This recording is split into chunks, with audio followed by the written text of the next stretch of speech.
विरुद्ध आवाज.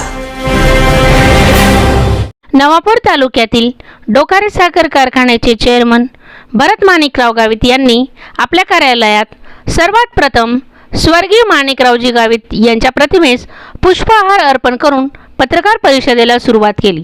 चेअरमन भरत गावित यांनी डोकारे साखर कारखाना संदर्भात विविध विषयांवर पत्रकार परिषदेत सविस्तर माहिती दिली. या प्रसंगी डोकारे साखर कारखान्याचे चेअरमन भरत माणिकराव गावित, रमलाबाई राणा, बकाराम गावित, केटी गावित, शीतल ठाकरे आदी संचालक सदस्य उपस्थित होते. न्याय न्यूज नवापूर, संपादक विजय तिजवीज. सगळ्या शेतकरी बांधवांना जय आदिवासी. सर्वप्रथम मी सर्व शेतकरी बांधवांची माफी मागतो. 29 तारखेला मीटिंग होणार होती आणि सर्वसाधारण मीटिंग, आणि त्या मीटिंगला माझे सर्व संचालक मंडळ बंधू भगिनी उपस्थित होतो आणि मीच त्या ठिकाणी नव्हतो. काही अति महत्त्वाच्या कामासाठी मी त्या मीटिंगला हजर राहू शकलो नाही, त्यामुळे मी दिलगिरी व्यक्त करतो. आणि त्या ठिकाणी बऱ्याचशा सदस्यांनी आणि जे कारखान्याशी ज्यांचा काही संबंध नाही, जे सभासद नाही, अशा काही लोकांनी त्या टाउन हॉलच्या ठिकाणी मीटिंग ठेवली होती. त्या ठिकाणी बरेच आरोप हे संचालक मंडळावर केले. तर त्या संचालक मंडळाने ज्या 1.5 वर्षामध्ये जे केलेलं कार्य आहे ते आपल्या समोर मी मांडतो आहे. आणि त्यांनी जे जे आरोप केलेले आहेत त्या आरोपांना प्रत्युत्तर देण्याचं हे माझं काम आहे. हा कारखाना चालवला त्या 25 वर्षामध्ये त्यांनी 25दा सुद्धा सर्वसाधारण मीटिंग घेतलेली नाही. आमचं संचालक मंडळ हे तर 1.5 वर्ष झालं. त्या मंडळाच्या आमच्या मासिक मीटिंगा ज्या दर महिन्याला होत असतात. आमची वार्षिक सर्वसाधारण सभा ही मागच्या वर्षीही झाली, या वर्षीही झाली. ही जनता बघत आहे, जनता काही मोठं नाही, जनताला सगळं समजत आहे. हा 25 वर्ष कारखाना तुम्ही चालवला. या 25 वर्षामध्ये तुम्ही काय घोटाळे केले, तुम्ही काय भ्रष्टाचार केला ते जनतेला माहिती आहे. जर तुम्हाला कारखाना व्यवस्थित चालवता आला असता तर तुम्ही भाड्याने दिलाच नसता. तुमची कुवत नव्हती म्हणून हा तुम्ही दुसऱ्याला कारखाना चालवायला दिला. आजही या कारखान्यावर 50 कोटी रुपये कर्ज आहे. आदिवासी सहकारी साखर कारखान्यावर 50 कोटी रुपये कर्ज आहे. हे या नवीन संचालक मंडळाने केलेलं आहे. हे तत्कालीन संचालक मंडळ चेअरमन आणि विद्यमान आमदार शिरीष नाईक यांनी केलेलं आहे. त्यांनी त्याचं पहिले उत्तर द्यावं की 50 कोटी रुपये हा कस काय या कारखान्यावर भुर्दंड बसला, आणि प्लस हे 40 कोटी रुपये जो एक्सपेन्शनचा जो खर्च आहे तो 40 कोटी रुपये, असे 90 कोटी रुपये या आदिवासी सहकारी साखर कारखान्यावर आजही घेणं आहे. मग तुम्हाला कारखाना चालवता आला नाही आणि जे चालवायचा प्रयत्न करत आहेत त्यांना तुम्ही त्रास देत आहेत. ज्या पद्धतीने 2 गळीत हंगामासाठी आम्ही द्वारकाधीश कारखान्याला एनओसी दिली, नो ऑब्जेक्शन सर्टिफिकेट दिलं, आणि तेव्हा त्यांना त्या साखरेच्या तारणापोटी त्यांना कर्ज मिळालं. आजही आमची तीच भूमिका आहे. आम्ही त्यांना एनओसी द्यायला सर्व संचालक मंडळ तयार आहे. आमच्या संचालक मंडळाने ठरवलं की हो, कारखाना चालू झाला पाहिजे, शेतकऱ्यांना त्यांचा हक्काचा ऊस या कारखान्यामध्ये, आदिवासी कारखान्यामध्ये दिला गेला पाहिजे, आणि त्या अनुषंगाने आम्ही त्यांना एनओसी द्यायला तयार आहे. पण द्वारकाधीश कारखान्याचं आडमुठी धोरण आहे की ते म्हणतात की या संचालक मंडळाने आम्हाला हा कारखाना गिरवी ठेवून आम्हाला 20 कोटीचं कर्ज पाहिजे. हा कारखाना भरत गावित आणि त्यांच्या संचालक मंडळाचा नाही. हा कारखाना जनतेचा आहे. हा कारखाना स्थानिक स्वराज्य संस्थेचा आहे. या कारखान्यामध्ये जे जनमत आहे, जे शेतकरी बांधव आहेत, जे सर्वसाधारण सभेमध्ये हा विषय चर्चेला जाईल, आणि सर्वसाधारण सभेमध्ये जर त्या जनता जनार्दनने सांगितलं, जे या कारखान्याचे खातेदार आहेत, ज्यांच्याकडे शेअर्स आहेत, त्यांनी सांगितलं की हो, द्वारकाधीशला हा कारखाना तुम्ही गहाण ठेवण्यासाठी 20 कोटी रुपये त्यांना उचल घेण्यासाठी तुम्ही परवानगी द्या, मी देईन, पण मी मालक नाही, मी त्या ठिकाणी एक शेतकऱ्यांचा प्रतिनिधी म्हणून मी बसलेलो आहे. उद्या उठून हा जर चुकीच्या पद्धतीने जर दिला गेला तर जनता मला कधीही माफ करू शकणार नाही. ज्या पद्धतीने चुकीच्या पद्धतीने यांनी करारनामा केला द्वारकाधीश कारखान्याबरोबर आणि हा कारखाना 15 वर्षासाठी भाडेपट्ट्यासाठी त्यांना दिला. खुर्ची सहित जी खुर्ची आहे कारखान्याची त्या खुर्ची सहित यांनी हा कारखाना 15 वर्षासाठी चालवण्यासाठी दिला आणि जेव्हा दिला तेव्हा त्यांनी सर्वसाधारण सभा घेतली नाही. आयत्या वेळेच्या विषयामध्ये हे विषय मंजूर केले. जर तुम्ही खरंच बुद्धिमान असणार, तुम्हाला जर खरंच कायद्याचं ज्ञान असेल, तुम्हाला सहकार कायदा जर करत असेल तर तुम्ही जनरल मीटिंग घेतली पाहिजे होती आणि त्या जनरल मीटिंग मध्ये हा विषय तुमचा आला पाहिजे होता अजेंड्यावर की कारखाना हा 15 वर्षासाठी भाडेपट्ट्यासाठी आपल्याला द्यायचा आहे. अहो तुम्ही आम्हाला सांगतात की आम्ही याच्यात भ्रष्टाचार केला. भ्रष्टाचार आम्ही केला का तुम्ही केला सांगा. ज्या वेळेस हा आदिवासी कारखाना तुम्ही भाडे तत्वाने चालवणारा द्वारकाधीश कारखान्याला दिला त्याच धर्तीवर चोपडा सहकारी साखर कारखाना हा सुद्धा हा पुण्याच्या कंपनीने घेतला आणि त्या कंपनीचं भाडं आणि त्याचं क्रशिंगचं जे भाडं आहे, क्रशिंगचं जे कमिशन आहे त्याच्यामध्ये तफावत आहे. जे कमिशन आहे चोपडा कारखान्याचं ते एका टनामागे 117 रुपये आहे आणि ते द्वारकाधीश कारखान्याला या आदिवासी कारखान्याने 112 रुपयाने दिलेला आहे. मग सांगा हे 5 रुपये कोणी खाल्ले? हे 5 रुपये कोण खात आहे? हे याचा जबाब आमदार श्री दादा तुम्हाला द्यावा लागेल, जनतेला द्यावा लागेल. आणि तुम्ही जर खरोखर काम केलं असतं तर जनतेने तुम्हाला नसतं पाडलं. 25 वर्ष तुम्ही त्या कारखान्याचे चेअरमन होते. एक साधारण सदस्य तुम्हाला त्या ठिकाणी त्या निवडणुकीमध्ये पाडतो याचा अर्थ जनतेने तुम्हाला नाकारलेला आहे आणि येणाऱ्या दिवसामध्ये सुद्धा तुम्हाला जनता नाकारल्याशिवाय राहणार नाही. ज्या पद्धतीने या आदिवासी सहकारी साखर कारखान्यामध्ये आम्ही ऊसतोड वाहतूक मजदुरांचे 17-18चं पेमेंट हे थकलेलं होतं, ते पेमेंट आम्ही त्या द्वारकाधीश कारखान्यावाल्यांकडनं त्यांना मिळवून दिलं. हे कुठंतरी यांना दुखत आहे. ज्या पद्धतीने 25 वर्षापासून आमचे जे कर्मचारी बांधव आहेत, जवळजवळ 95% कर्मचारी बांधव हे आदिवासी बांधव आहेत आणि बाकीचे 5% इतर बिगर आदिवासी बांधव आहेत. त्यांचा सगळ्यांचा विचार करून आम्ही त्यांचे पैसे जवळजवळ 2 कोटी रुपये त्यांचे अडकलेले होते. 2 कोटी पैकी 1 कोटी रुपये आम्ही त्यांचे 1 कोटी 2 लाख रुपये त्यांना त्या याच्यातनं आम्ही कारखान्याच्या याच्यातनं त्यांना परत केले. 6 पार परत केले. कोणाचा 1 रुपयाचा सुद्धा बांधिलकी नाही. त्याच्यासाठी बऱ्याचशा अडचणी येत होत्या. सहकार आयुक्त सहसंचालक यांच्या परवानग्या घेऊन मी माझ्या पतसंस्थेमध्ये खातं उघडलं आणि त्याचीही परवानगी ती सहसंचालकांनी मला दिलेली आहे. त्याचं सबूत हे माझ्याकडे आहे, ते तुम्हाला आपल्याला बघायला मिळेल. मित्रांनो, शेतकरी बांधवांनो, आम्ही इथं सेवा देण्यासाठी आलेलो आहोत. आम्ही कुठलाही भ्रष्टाचार करण्यासाठी आलेलो नाही. ज्या कर्मचाऱ्यांचे आम्ही 350 कर्मचाऱ्यांचे पैसे मिळवून दिले त्यांच्याकडनं या संचालक मंडळाने 1 रुपया सुद्धा कमिशन घेतलं नाही किंवा 1 रुपया सुद्धा त्यांचा चहाचा आम्ही बांधलेलो नाही. फक्त आम्ही बांधलेलो असून त्या लोकांच्या प्रेमाचे आम्ही बांधलेलो आहोत आणि त्या प्रेमापोटी आम्ही त्यांना ते पैसे मिळवून दिले.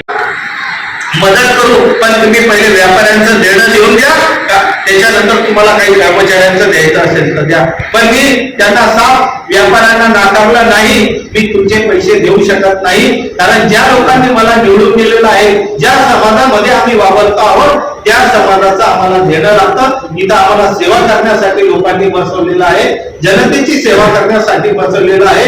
जनता जनार्दन याची मालक आहे आणि जनता जनार्दन जे सांगेल तेच आम्ही या ठिकाणी करू आणि त्या उद्देशाने आम्ही त्या जनता जनार्दनाच्या आदेशाप्रमाणे त्या कर्मचाऱ्यांचे पैसे काढून दिले. कारण तो त्यांचा मेहनतीचा पैसा होता, हक्काचा पैसा होता आणि परिश्रमातून तो कमवलेला एक पैसा यांनी 25 वर्षात त्यांना लाभ वाटायला पाहिजे. यांनी 1 रुपया सुद्धा त्यांना दिला नाही. त्यांचे सगळे पैसे आम्ही काढून दिले आणि उर्वरित पैसे सुद्धा आम्ही त्यांचे देणार होतो. पण नोव्हेंबरचं 50 लाख रुपये आम्हाला भाडं मिळालं नाही. जे आमचं क्रशिंगचं भाडं होतं, जे आमचं 112 रुपये या टनाप्रमाणे जवळजवळ आमचं 1,48,500 इतकं क्रशिंग झालं होतं आणि त्या क्रशिंगचे पैसे 1,00,00,000 जवळजवळ 27 लाख 2,27,00,000 रुपये आम्हाला हे त्यांच्याकडनं कमिशन मिळणं अपेक्षित होतं. पण त्यांनी द्वारकाधीश कारखान्याने सांगितलं की तुमचं जे तुम्ही 20 कोटी रुपये घेतलं आहे त्याचं 12% प्रमाणे 2,40,00,000 रुपये व्याज होतं. उर्वरित 13 लाख रुपये तुम्ही आम्हाला द्या. कारखान्याचं उत्पन्नच काही नाही आहे. कारखान्याला उत्पन्न मिळणाऱ्याचं साधन म्हणजे कारखाना जो भाड्याने दिलेला आहे ते 50,000 रुपये भाडं आणि कारखाना जे गळीत हंगामामध्ये क्रशिंग शेतकऱ्या बांधवांचा ऊस येऊन त्या ठिकाणी क्रशिंग होईल ते 1,48,500 रुपये असे हे क्रशिंगचे पैसे येतील तर तो कारखाना चालेल. त्याच्यात आम्ही कर्मचाऱ्यांचे पगार देऊ, त्याच्यात आम्ही उर्वरित दैनंदिन जो खर्च असेल किंवा ज्या व्यापाऱ्यांचं थकीत आहे त्यांचं पैसे देऊ. आज कारखान्यामध्ये टाचणी घेण्यासाठी सुद्धा पैसे नाही. टाचणी घेण्या एवढ्या सुद्धा त्या ठिकाणी व्यवहार त्या कारखान्याचा नाही. तर हा करोडोचा भ्रष्टाचार आम्ही कुठून करू आणि तो पण फक्त 1.5 वर्षात तुम्ही म्हणतात आम्ही हजारो कोटी रुपये खाल्ले. मग 25 वर्षात तुम्ही काय केलं ते जनतेला तुम्ही उत्तर द्या. आमचा तुम्ही 1.5 वर्षाचा हिशोब मागताय, 25 वर्षांमध्ये मग तुम्ही किती भ्रष्टाचार केला त्याचं जनतेला उत्तर द्या. आज जे पण आम्ही करतो आहोत लिगली आम्ही शासनाकडनं परवानगी घेतली आहे, सहसंचालकाकडनं परवानगी घेतलेली आहे आणि हो आम्ही ज्या पद्धतीने कारखान्यामध्ये अतिक्रमण होत चाललेलं आहे त्याच पद्धतीने ती कारखान्याची 25 वर्षामध्ये तुम्हाला माहितीही नाही कारखान्याची जागा किती आहे. पण आम्ही रितसर कारखान्याची मोजणी करण्यासाठी फी भरली, कारखान्याची मोजणी आम्ही केली आणि कारखान्यामध्ये अतिक्रमण होऊ नये कारण हा कारखाना आदरणीय नाईक साहेब आणि लोकनेते माणिकराव दादा यांच्या स्वप्नाची ही पूर्तता आहे. त्यांनी स्वप्न बघितलं की माझा आदिवासी बांधव याचं जीवनमान उंचवण्यासाठी आपल्याला हा कारखाना काढावा लागेल आणि हा त्यांनी कारखाना काढला. आणि हो तुम्हाला लाजा लागल्या पाहिजेत, तुम्ही हा कारखाना दुसरीकडे घाण ठेवला आणि आम्हाला विचारलं की भ्रष्टाचार केला. अहो खरं तर तुम्ही हे पाप केलेलं आहे. 25 वर्षांमध्ये हा कारखाना तुम्ही घाण ठेवलेला आहे, आम्ही नव्हे. त्या कारखान्यामध्ये जे अतिक्रमण होत चाललेलं आहे ते अतिक्रमणाला आळा बसला पाहिजे आणि त्या ठिकाणी आपली आराध्य दैवत देवमुद्रा माता ही आदिवासींची कुलदैवत आहे. त्या देवमुद्रा मातेचं मंदिर आणि सुशोभीकरण आम्हाला करायचं आहे. अहो 25 वर्षामध्ये तिथं तुम्ही झाडू सुद्धा मारले नाही, आजूबाजूला इतके काटा कचरा होता ते सगळं साफसफाई आम्ही केली. हो आम्ही धार्मिकता आहोत, आम्ही धार्मिकतेचे पुजारी आहोत, आम्ही समाजामध्ये जी चांगल्या गोष्टी आहेत त्याला आम्ही पूजणारे लोक आहोत. आम्ही आदिवासी लोक आहेत, जाती विभागाप्रमाणे आम्ही आमच्या देवी देवतांचा मान सन्मान करतो, आदर तिथ्य करतो, पूजा पाठ करतो. त्याच अनुषंगाने त्या ठिकाणी आम्हाला देवमुद्रा मातेचं सुशोभीकरणाचं काम करायचं होतं. आजूबाजूला कंपाऊंड करायचं होतं, पेवर ब्लॉक बसवायचे होते, लाईट बसवायचे होते. अहो साधा लाईटचा बल्ब सुद्धा तुम्ही त्या ठिकाणी बसवला नाही, कनेक्शन सुद्धा त्या ठिकाणी नाही. ते कनेक्शन आम्ही त्या ठिकाणी ठेवलं. त्या देवमुद्रा मातेच्या इथं आम्ही सुशोभीकरणाच्या कामासाठी टेंडर मागवलं. पण जेव्हा आम्ही टेंडर मागवलं आम्ही काम करणार होतो आणि जेव्हा आमचा हा पैसा अडकला तेव्हा आम्ही त्यांना जो ऍडव्हान्स कोटी दिलेली रक्कम होती ती परत आम्ही त्यांच्याकडनं व्याजासहित घेतली. हा आम्ही जर भ्रष्टाचार केला असता तर ते पैसे त्या सुशोभीकरणासाठी लावले असते आणि खाऊन गेलो असतो आणि सुशोभीकरण केलं नसतं तर आम्ही नक्की दोषी होतो. पण भगवंताच्या नावाखाली आम्ही पैसे चालणारे नाही. भगवंताच्या नावाखाली देवमुद्रा आई मातेच्या नावाखाली पैसा चोरणारा हा भरत घालीत नाही किंवा हे संचालक मंडळ नाही. भगवंताने भरपूर दिलेला आहे आणि माझे हात नेहमी असे असतात. दादा तुम्हाला माहिती माझे हात हे असे नसतात, माझे हात नेहमी असे असतात, एवढं लक्षात ठेवा. आजपर्यंत कोणीही भरत घालीपणे चुक्याचा आरोप केलेला नाही. तुम्ही माझ्या शेतामध्ये येऊन बघा, माझी गोशाळा आहे. रोज माझ्या गोशाळेमध्ये मी माझ्या शाळेमध्ये माझ्या गायींचं मी सेवा करत असतो. रोज त्यांच्यासाठी दाना पाणी करत असतो.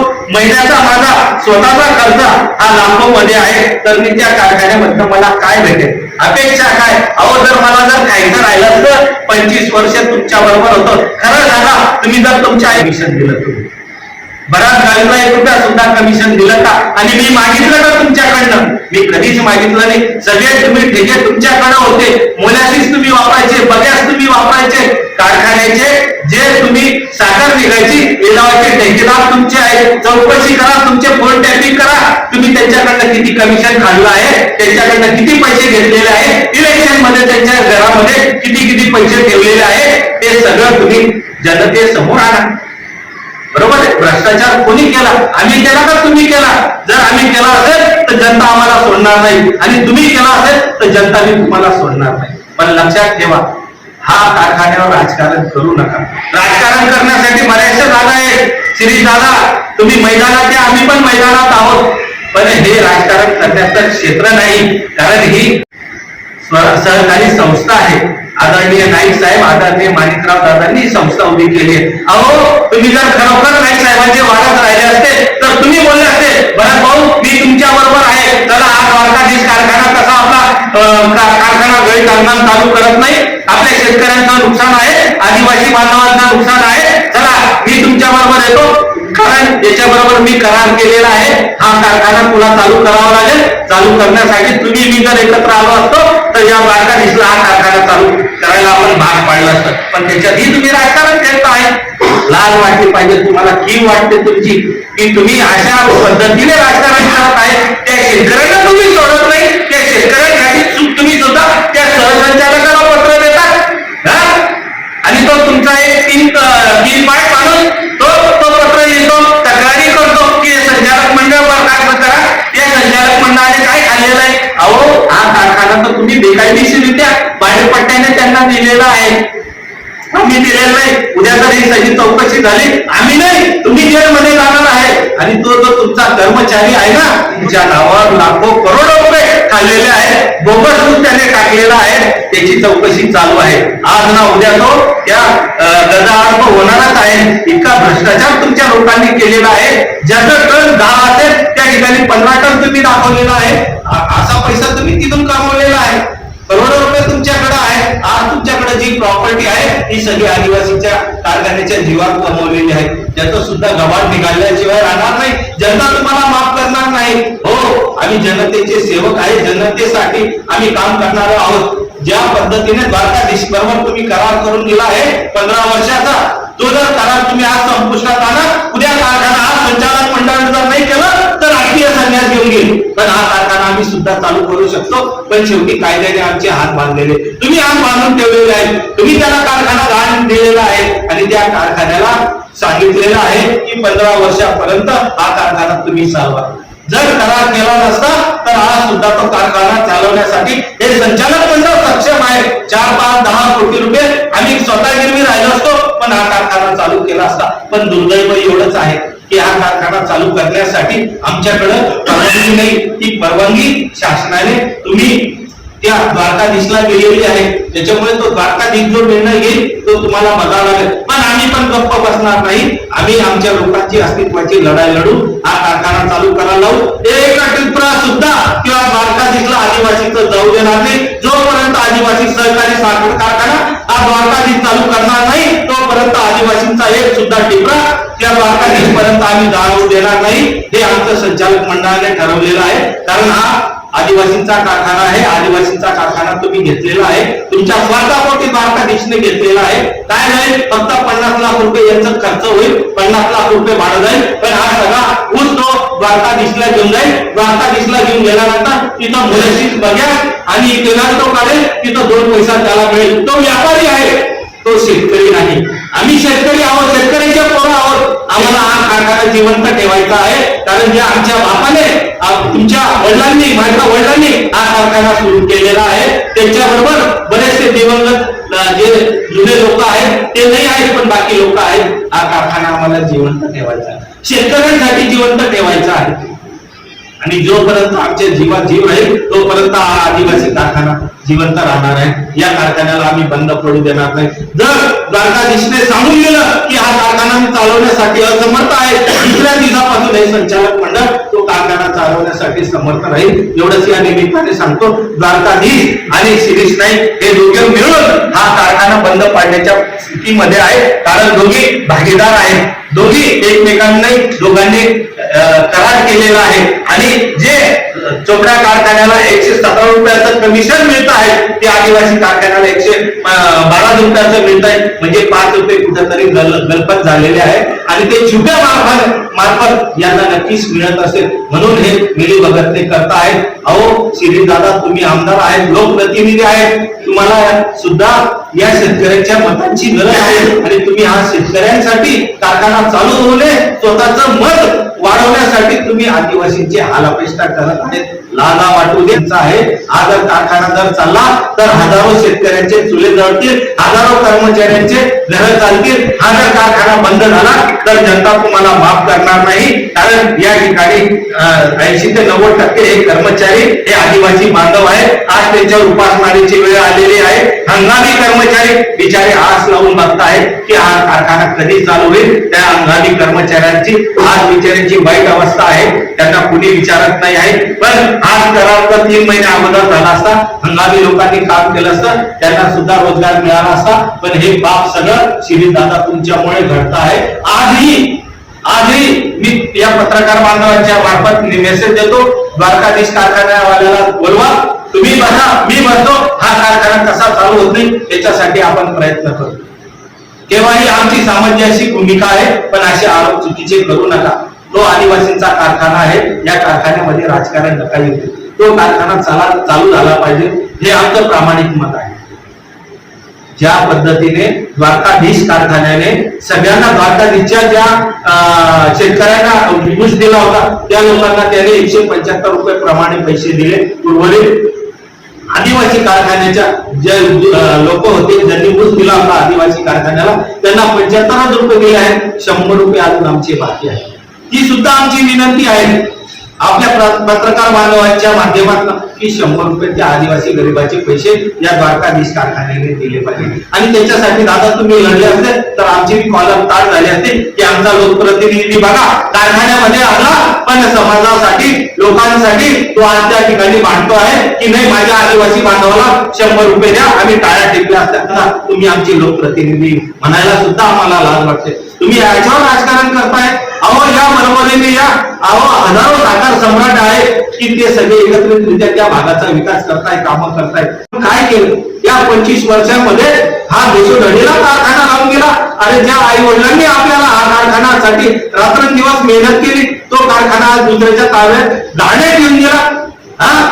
आणि आता तुम्ही वारतोड करून बोलताय की यांनी असं केलं, त्यांनी तसं केलं. आपण काय केलं हे बघा. आपण लोकांना न्याय देऊ शकलो का हे बघा. तुम्ही न्याय द्यायला नाही आणि आमच्यावर आरोप करताय. आम्ही 5 वर्ष चालवू, जर आमच्याकडनं कारखान्याने चालवला जनता आम्हाला घरी बसवेल, जनार्दनाला सगळं समजतं. पण या येत्या 5 वर्षामध्ये हा आदिवासी कारखाना हा चांगल्या पद्धतीने कसा चालेल असं हे सगळं संचालक मंडळाचा विचार आहे. या संचालक मंडळाने 1 रुपया सुद्धा हा संचालक मंडळ कुठल्या कर्मचाऱ्याचा किंवा शेतकऱ्याचा बांधील नाही, कारण आम्ही प्रामाणिकपणे सेवेसाठी उतरलेलो आहे.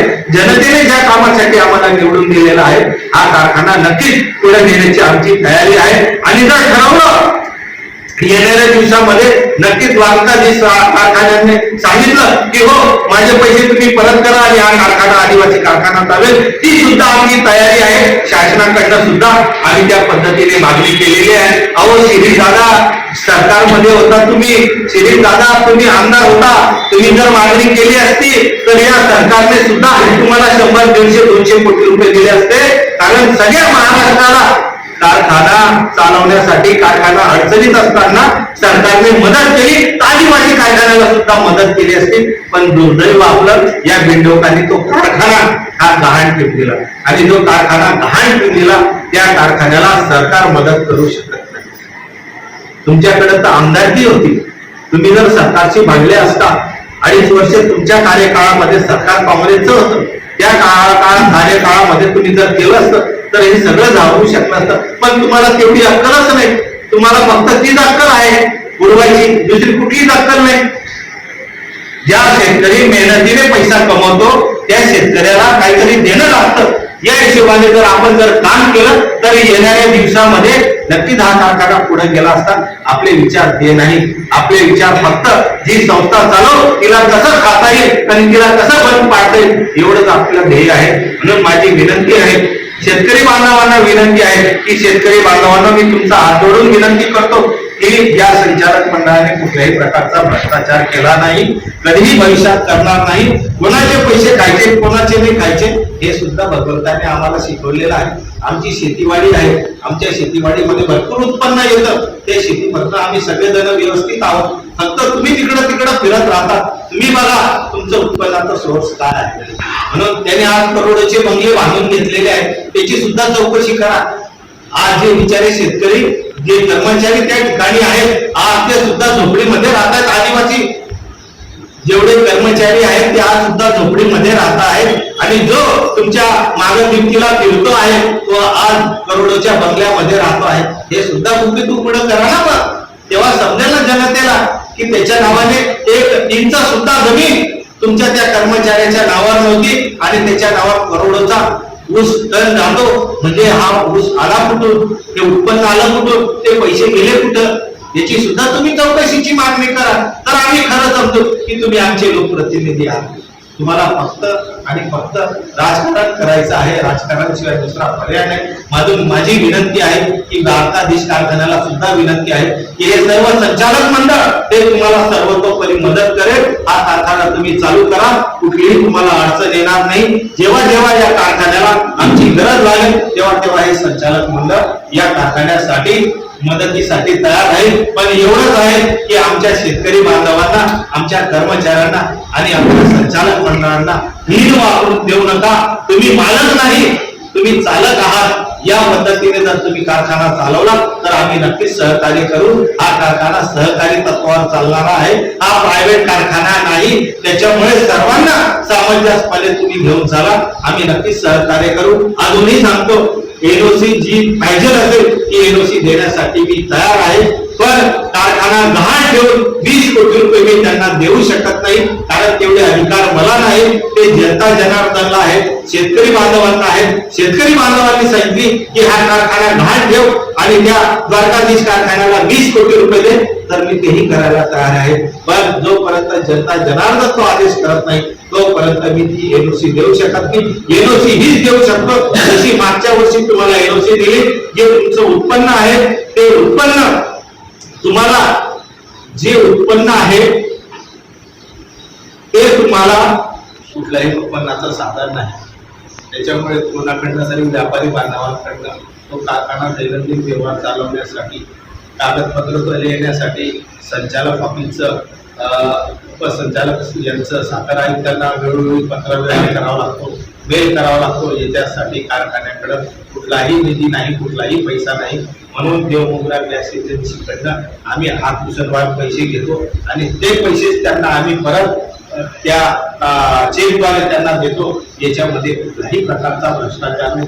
जर त्यांच्याकडे घेऊन त्यांना जर चेक नाही देत असेल तर हा 1 नंबर मध्ये येणारा व्यवहार आहे आणि तो 2 लाखाचा जो व्यवहार आहे तो तुम्ही ऑडिटने बघू शकता की आम्ही कशासाठी ते पैसे घेतले होते. त्याचे बिल पण आमच्याकडे आहेत, ते कुठे कुठे गेले. आता साखर संचालकांकडे आम्हाला जावं लागतं तर येण्या जाण्याचं भाडं सुद्धा लागतं. कशासाठी हे करतात. आमच्याकडे गाडी नाही, ती गाडी आहे ती पण त्यांच्याकडे आहे. एक गाडी आहे, एमटीची गाडी आहे, ती आहे पण तिच्यात पेट्रोल भरण्यासाठी डिझेल भरण्यासाठी आमच्याकडे नाही. मला स्वतः डिझेल टाकून द्यावं लागतं आणि त्या लोकांना पाठवावं लागतं. मग असं जर हे गाडं चालू आहे तर कुठे ना कुठे तरी या दैनंदिन खर्चासाठी कोणाकडनं तरी आम्हाला पैसे घ्यावे लागतील. म्हणून तो आम्ही त्यांच्याकडनं हात उचलून पैसे घेतलेले आहेत. त्याच्यात भ्रष्टाचार झालेला नाही. तुम्हाला हिंदुस्थान मधनं कोणाकडनं ऑडिट करायचं असेल त्यांच्याकडनं तुम्ही ऑडिट करा. तुम्हाला जो सीए लावायचा त्या सीए कडनं तुम्ही ऑडिट करून घ्या. आमच्या केसा एवढा सुद्धा आम्ही जर भ्रष्टाचार केला असेल तर आम्ही हे सर्व संचालक मंडळ हे राजीनामा द्यायला तयार आहोत, पण सोडायला तयार आहोत. पण चुकीचे आरोप करू नका एवढंच या निमित्ताने सांगतो. सगळ्या शेतकरी बांधवांना विनंती करतो की हा फक्त राजकीय स्टंट या शिरीषदादांचा आहे. 5 वर्षांमध्ये शिरीषदादा निष्क्रिय आहेत. शिरीषदादांनी कुठल्याही विकासाचे काम या नवापूरसाठी केलेले नाहीत, नवापूरच्या जनतेसाठी केलेले नाहीत. त्याच्यामुळे कुठेतरी या गोष्टींना वेगळं वळण द्यायचं आणि लोकांना आपलंसं करायचं म्हणून हे सगळं श्रीदादांचं स्टंट आहे, राजकीय षडयंत्र आहे. माझी शेतकरी बांधवांना विनंती आहे की यांच्या भूलथापांना बळी न पडता जे संचालक मंडळ आहे त्यांच्यावर तुम्ही विश्वास ठेवा. येणाऱ्या दिवसामध्ये संचालक मंडळाकडनं जास्तीत जास्त सेवा ही शेतकरी बांधवांची होईल हे या निमित्ताने सांगतो. 25 वर्षामध्ये 25 पैशाची सुद्धा साखर या मागच्या श्रीदादांनी दिली नव्हती, पण आमच्या संचालक मंडळाने येतात बरोबर सगळ्यांना साखर आणि सगळ्यांना शेताच्या बांध्यापर्यंत त्यांना खत पुरवण्याचं काम या संचालक मंडळाने केलेलं आहे आणि कुठेतरी त्यांचं खच्चीकरण होत आहे. म्हणून हे आम्हाला बदनाम करण्याचं षडयंत्र त्यांचं रचलेलं आहे. जनतेने सावध राहावं हेच या निमित्ताने सांगतो आणि थांबतो. जय हिंद, जय महाराष्ट्र, जय भीम, जय आदिवासी.